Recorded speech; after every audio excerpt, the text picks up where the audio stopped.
रमज़ान करीम, रमज़ान करीम, मुबारक अलैकुम शहर। पहला सवाल, क्या ईद एक दिन मनाना सबके लिए ज़रूरी है?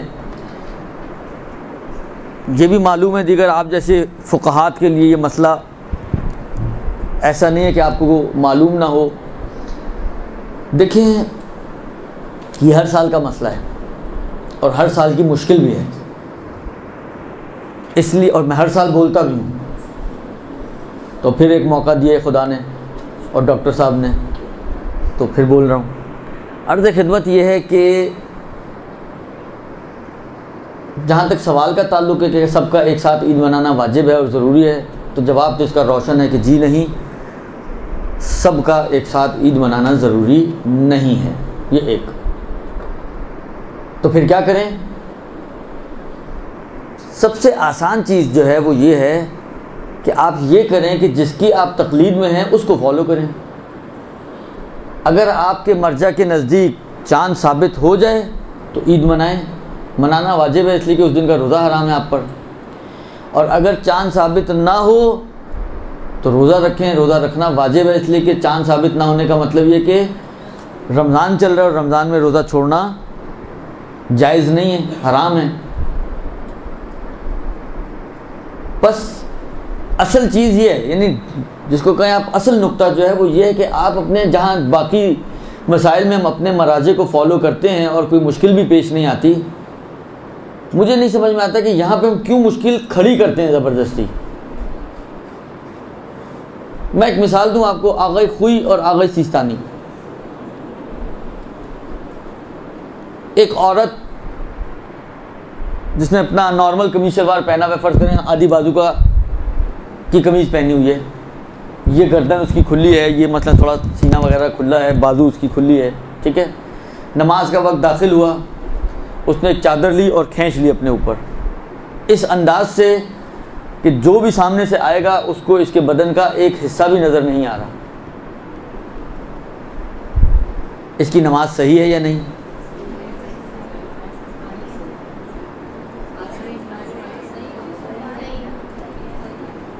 आगा खुई के हिसाब से सही है। आगा सिस्तानी एहतियात वाजिब लगाकर मना करते हैं। दुरुस्त? क्यों मना करते हैं भाई? आगा सिस्तानी हिजाब तो है इसका, मना इसलिए करते हैं, कहते हैं कि मसलन फ़र्ज़ करें इसका सर भी अंदर है ना, बस एक चादर ऊपर डली हुई हो तो इसको अपने बाजू नज़र आ रहे हैं नहीं आ रहे हैं? बाजू पे चादर है या नहीं है?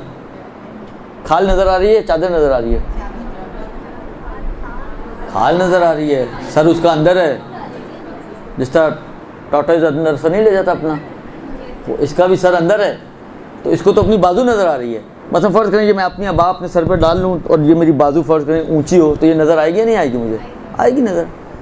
आगा सिस्तानी कहते हैं कि एहतियात ये है कि जहाँ दूसरों से छुपाना वाजिब है, एहतियात की बिना पर अपने आप से भी छुपाए, यानी अपने आप को भी नज़र नहीं आनी चाहिए, और यहाँ पर ये अपने आप को नज़र आ रही है। लिहाजा आगे खुई की अगर मुक़ल्लिदा, अब दो ख़वातीन खड़ी नमाज़ पढ़ रही हैं, एक की सही है, एक की एहतियात की बिना पर बातिल है।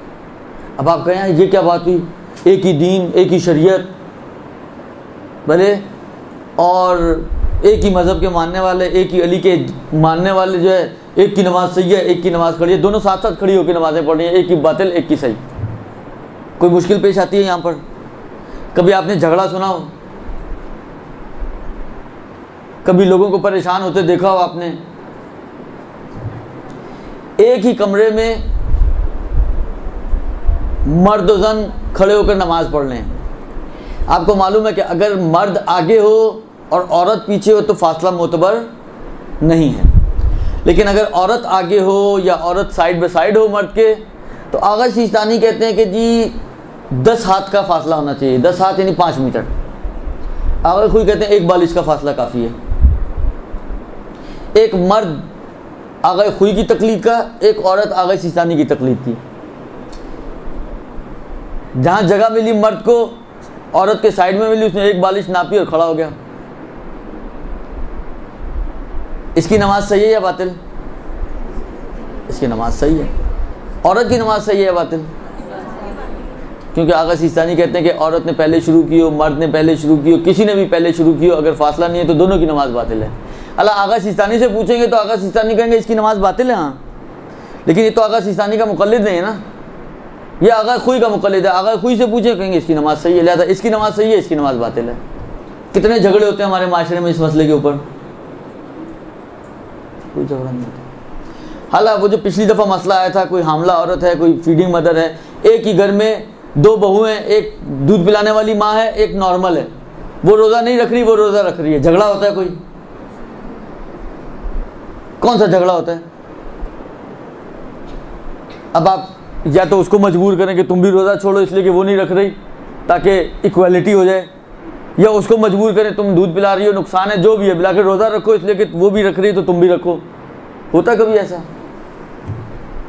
एला माशा अल्लाह मिसालें हैं इसकी कि जहाँ पर मैं बल्कि ये यहाँ तक कहता हूँ कि हर साल जब मैं हज पे जाता हूँ तो कोई ना कोई ऐसा कपल मेरे साथ इत्तेफाक है कि अब तक के तजर्बात में ऐसा है कि कोई ना कोई ऐसा कपल ज़रूर होता है कि इनमें एक शिया और एक सुन्नी होते हैं। अब के ज़माने में तो ये ज़्यादा हुआ करेंगे, लेकिन पिछले ज़मानों की बात कर रहा हूँ मैं। और अक्सर ये हुआ है कि वो आते हैं, बात करते हैं, मतलब जब मसले डिस्कस हो रहे होते हैं तो बताते हैं, मतलब कोई बीवी आके कहती है जी मेरा मियाँ जो है वो ज़रा सुन्नी है। अच्छा, उन लोगों को खौफ होता है कि मौलवी लोग कभी भी बहक सकते हैं, तो ज़रा ख्याल कीजिएगा। फिर बाद में आके बाद औक़ात बात करते हैं कि जी मतलब 30 साल हो गए हमारी शादी को, अल्हम्दुलिल्लाह कभी हमारा झगड़ा नहीं हुआ। कुछ शिया सुन्नी एक घर में रह सकते हैं, 2 शिया एक घर में नहीं रह सकते।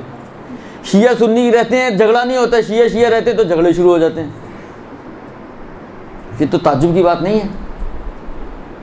यानी आपका तो साल में एक दफ़ा का मसला है ना, उनका हर रोज़ का मसला है। एक 10 मिनट पहले नमाज़ पढ़ रहा है, एक 10 मिनट बाद नमाज़ पढ़ेगा, एक मोहर रख के नमाज़ पढ़ रहा है, एक बगैर मोहर के नमाज़ पढ़ेगा, एक हाथ बांध के नमाज़ पढ़ रहा है, एक हाथ खोल के नमाज़ पढ़ेगा। इनका तो हर कदम पे मुश्किलात हैं और हर रोज़ की मुश्किलात हैं। उसके बावजूद आके कहते हैं जी अल्हम्दुलिल्लाह हमारा आज तक कभी झगड़ा नहीं हुआ। अच्छा, राज भी बताते हैं कि क्यों झगड़ा नहीं हुआ। लकुम दीनुकुम, तो जब शिया सुन्नी में चल सकता है लकुम दीनुकुम वलिया दीन, तो 2 शियों में क्यों नहीं चल सकता कि लकुम तकलीदुकुम वलिया तकलीदी, तुम्हारे लिए तुम्हारी तकलीद, मेरे लिए मेरी तकलीद। खूब यहाँ वहाँ चल सकता है, यहाँ नहीं चल सकता। भाई देखो, लकुम दीनुकुम वलिया दीन की थीम क्या है? आप अपने हिसाब से अमल करो जो आपका मज़हब और दीन कहता है, और जो मेरा मज़हब और दीन कहता है मैं उस पर अमल करूँगा। खूब लकुम तकलीदी व ली तकलीदी, उसका भी थीम यही है कि आप अपनी तकलीद के हिसाब से अमल करो, जो आपका मर्ज़ कहता है आप उस पर अमल करो, जो मेरा मर्ज़ कहता है मैं उस पर। तो क्यों झगड़ा होगा यहाँ पर? मसलन कोई आए तो रिवायत आई है कि जनाब सब एक ही दिन सवैयाँ खाएं। आपने कहीं डॉक्टर साहब माशाल्लाह काफ़ी ततब्बो वाले आदमी हैं और काफ़ी उनका इल्मी दायरा वसी है माशाल्लाह से, तो आप उनसे ज़रा इस्तिफ्ता करें, कोई ऐसी रिवायत आपने देखी कि एक ही दिन सवैयाँ खाना बेहतर है या मुस्तहब है या रिकमेंडेड है कि ईद की सवैयाँ एक ही दिन खाएं सब लोग? सही है, मेरे लिए आज ईद साबित है, मैंने आज सवैयाँ खा ली, आपके लिए कल साबित है आप एक दिन लेट सवैयाँ खा लेंगी, बिलाखिर होगा क्या? इससे क्या होगा? सवैयाँ तो आपको भी मिल ही गई ना, फिर झगड़ा किस बात का है? ना मिले, ख़त्म हो जाए तो झगड़े भी आप बनाने भी खैर आप ही लोगों ने होती हैं, तो दोबारा बना लें। अगर ख़त्म भी हो गए तो कौन सा मसला है, दोबारा बना लें। ये पानी और बिजली तो नहीं है कि नापदीद हो, ये तो आप करियाने की दुकान पर जाएंगे बहुत सारी सवैयाँ आपको मिल जाएंगी। तो कहने का मकसद ये है कि इंसान इतना रीज़नेबल होना चाहिए कि जब हर जगह पर उनका लकुम दीनुकुम वलिया दीन चलता है तो यहाँ पे भी चलाना चाहिए उनको। यहाँ पर भी असल, मैंने कहा ना कि असल टिप यही है कि आप अपने वजीफे पर अमल करें, वो अपने वजीफे पर अमल करें। जब 2 अपने अपने वज़ाइफ पर अमल कर रहे हैं तो झगड़ा किस बात का है, शोर शराबा किस बात का है? क्यों यहाँ पर आप आके कहते हैं? अच्छा, वहाँ सुन्नी और शिया ये नहीं कहते यार हम बैठकर एक दफ़ा तय कर लें कि तुम सही हो या मैं सही हूँ, झगड़ा ही ख़त्म हो जाए। यहाँ पर कहते हैं ये मुस्तहिदीन बैठकर एक दफ़ा तय क्यों नहीं कर लेते?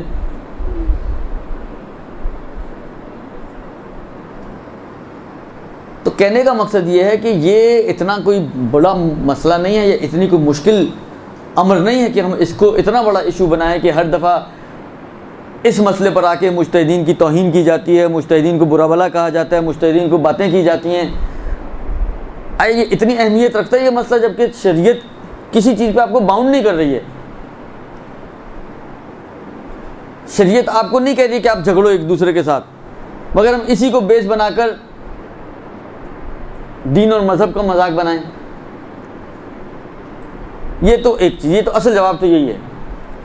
अब इसके खांचे, आपको बहुत दिल चाह रहा है कि नहीं जी, बाज़ लोग होते हैं ना उनका मुख माफ़ी, उनकी समझ में कोई चीज़ आती नहीं है, जितना मर्जी उनके वो भैंस के आगे बीन बजाना और उनको समझाना एक ही बात है। ऐसे भी लोग होते हैं माशरे में।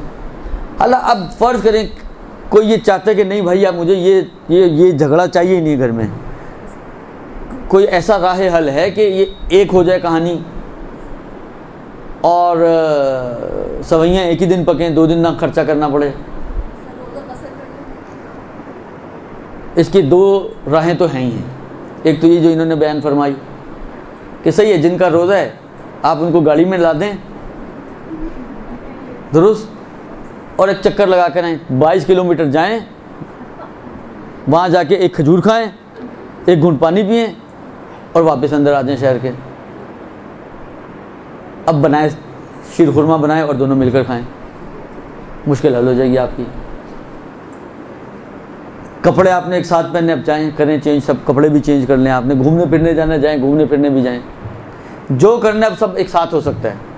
इसलिए कि अब इसका भी रोज़ा नहीं है, आपका तो वैसे ही नहीं था, इसको शरीयत ने एक तरीका समझा दिया तो इसका भी नहीं रहा, लिहाजा अब ये दोनों इक्वल हो गए हैं इस एतबार से। बाकी जो भी अब आप एक साथ करना चाहते हैं, खाना एक साथ खाना चाहते हैं, जो भी करना चाहते हैं आप कर सकते हैं। एक तो ये तरीका है। दूसरा तरीका ये है कि भाई आप पर फ़र्ज़ करो मैं हूँ, जैसे मेरे अपने घर में ये मसला है, इसलिए कि मेरे बच्चे आगा सिस्तानी की तकलीद में हैं, मेरी बीवी इमाम खुमैनी की तकलीद में है, वो दोनों एक मसलक की हैं तकरीबन, तो वो एक पार्टी है और मैं अकेला आगा खुई की तकलीफ पे बाकी हूँ। अलबत्ता मेरे वालिदैन भी हैं, लेकिन मैं अपनी फैमिली के हिसाब से। अब मसला यही होता है, आपको पता है आगा खुई का तो मसला बहुत आसान है, दुनिया में कहीं भी चांद हो जाए आपका चांद हो गया। तो आगा खुई वालों का रोज़ा भी जल्दी हो जाता है, अभी भी एक दिन पहले चल रहे हैं वो, और आगा खुई वालों की ईद भी एक दिन पहले होती है।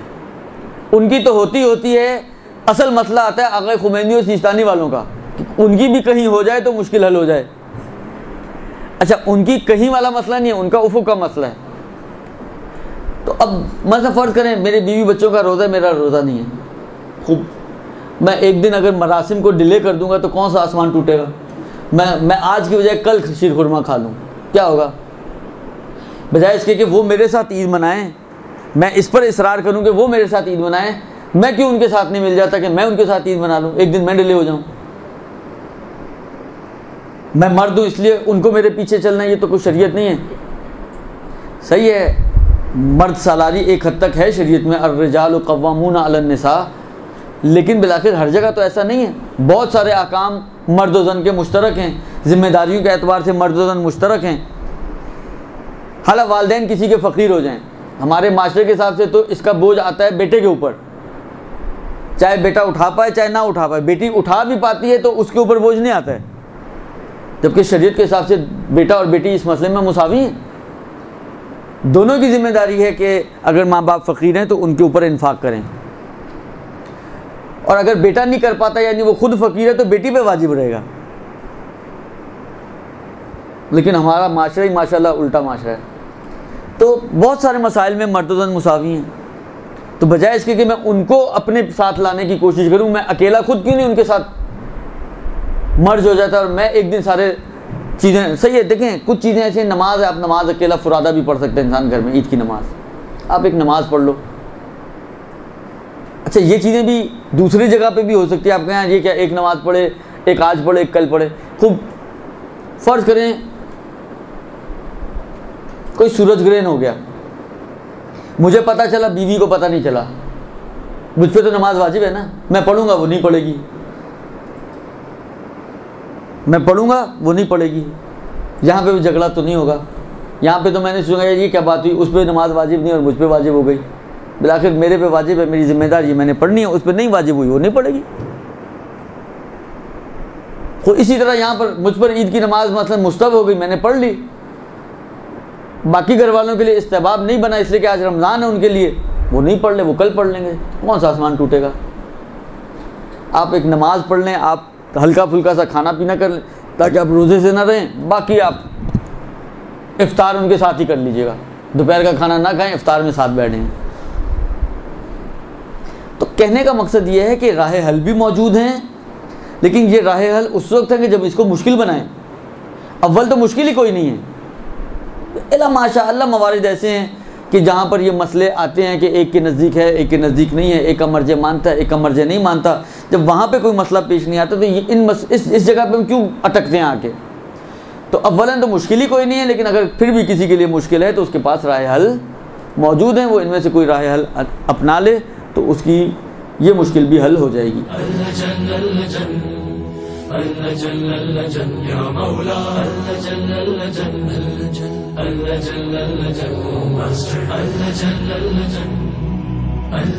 या साहिब समा